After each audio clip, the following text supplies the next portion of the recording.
افغانستان سکاټلند ته ماتې ورکړه. ګرانو لیدونکو السلام علیکم.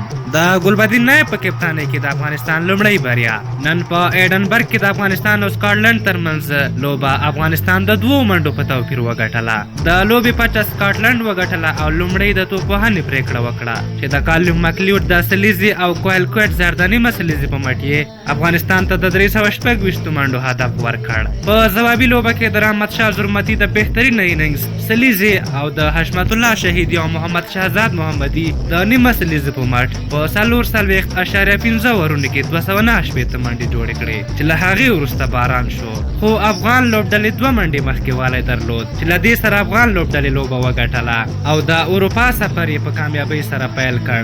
دا د ګلبدین نایب په کپتانۍ کې اوله بریا وه، سره له دې چې 3 مهم لوبغاړي نبي، راشد او مجیب په لوبډله کې نه وو، خو افغان لوبډلې بیا هم ښه لوبه وکړه. له دې وړاندې په چیسنګ کې افغانستان له 256 زیاتې منډې نوې کړې چې نن خپل دغه ریکارډ هم مات کړ.